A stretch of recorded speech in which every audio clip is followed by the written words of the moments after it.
Welcome back to my channel. இன்றைக்கி என்ன பார்க்க போகிறோம் அப்படின்னா சோஷியல் ஸ்கில்ஸ் தான் பார்க்க போகிறோம். சோஷியல் ஸ்கில்ஸ் என்ன டாபிக் பார்க்க போகிறோன்னா கம்யூனிகேஷன் ஸ்கில்னால் என்ன அப்படின்னா எக்ஸ்சேஞ்சிங் ஆஃப் இன்ஃபர்மேஷன். ஒரு இன்ஃபர்மேஷனாக ஒரு ஆள்கிட்ட வந்து இன்னொரு ஆள்கிட்ட வந்து எக்ஸ்சேஞ்ச் பண்ணுறது தான். ஐடியாஸாக இருக்கட்டும், தாட்ஸாக இருக்கட்டும், ஃபீலிங்ஸாக இருக்கட்டும், எமோஷன், நம்ம கோவப்படுறது எல்லாமே வந்துட்டு கம்யூனிகேஷன் ஸ்கில் தான். அப்புறம் சிக்னல் ரைட்டிங் அண்ட் பிஹேவியர். ஒரு சிக்னல் கொடுத்து எழுதுறதும், ஆன்சர் வந்து ஒன்றுக்கு வந்து மூக்கை தொட்டு நான் வந்து மூக்கை தொட்டேன்னா அது வந்து ஏ ஆப்ஷன், கண்ணை தொட்டேன்னா பி ஆப்ஷன் சொல்லிட்டு சிக்னல் கொடுத்து எழுதுறதும், அப்புறம் அவங்களோட பிஹேவியர் எல்லாமே வந்து கம்யூனிகேஷன் ஸ்கில்லுன்னு சொல்கிறாங்க. கம்யூனிகேஷன் ஸ்கில்லே வந்துட்டு 2 டைப்ஸ் இருக்குதுன்னு சொல்கிறாங்க. ஃபஸ்ட் ஒன் வந்து வேர்பலில் வந்துட்டு என்ன வரும்னா ஓரல் ஆர் ரிட்டன் 2 வரும். ஓரலில் வந்து ஒரு விஷயத்தை தெளிவாக பேசுகிறது தான் வந்துட்டு ஓரல்ன்றாங்க.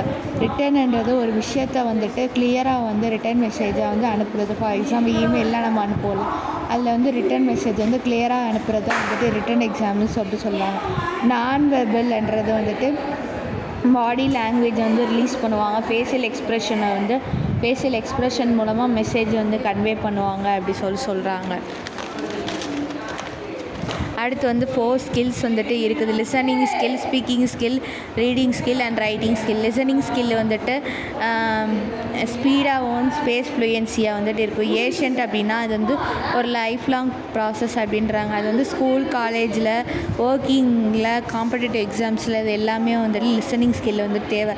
ஒரு ஆள் வந்துட்டு சொல்கிறத கேட்டால் மட்டும்தான் நம்ம வந்து அறிவை வளர்த்துக்க முடியும். ஸ்பீக்கிங் ஸ்கில்ன்றது ஸ்பேஸ் ஆஃப் ஃப்ளூயன்சி. ஒரு இடத்துல வந்து எப்படி பேசணும், என்ன பேசினா எப்படி இருக்கும்ன்றது தான் வந்துட்டு ஸ்பேஸ் ஆஃப் ஃப்ளூயன்சின்றாங்க. ப்ரொனன்சியேஷன் வந்து கிளியராக இருக்கணும். அடுத்து வேர்ட்ஸ் அண்ட் மீனிங் வந்துட்டு பேசுகிறது வந்து கிளியராக பேசணுன்றாங்க. அடுத்து வந்து ரீடிங் ஸ்கில்னால் என்ன அப்படின்னா ப்ரொனன்சியேஷன் வந்து நம்ம எப்படி வாசிக்கணும், நிறுத்தி நிதானமாக வாசிக்கணும், ஒரு பாஸ் கொடுத்து வாசிக்கணும், ஸ்பீடாக வந்து போகக்கூடாது. இப்போ வாசிக்கிறோம் அப்படின்னா அது வாசித்து என்ன மீனிங் தருதுன்றதை புரிஞ்சு வாசிக்கணும். அடுத்து வந்து ரைட்டிங் ஸ்கில்லில் வந்து ஃபஸ்ட்டு என்னென்னா சென்டென்ஸ் ஃபார்மேஷன்.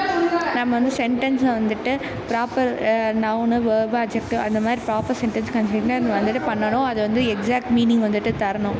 ஃபார் எக்ஸாம்பிள் வந்துட்டு used in school, exact meaning should be used. நம்ம வந்து கரெக்டான இதை வந்து யூஸ் பண்ணணும், ஸ்பெல்லிங் மிஸ்டேக் இல்லாமல் வந்துட்டு பண்ணணும் அப்படின்றாங்க. Example job, email and resume. Thank you for வாட்சிங். இது மாதிரி நிறைய வீடியோஸ் பார்க்கணும் அப்படின்னா என்னோடய சேனலை சப்ஸ்கிரைப் பண்ணுங்கள், மறக்காமல் லைக் பண்ணுங்கள், ஷேர் பண்ணுங்கள்.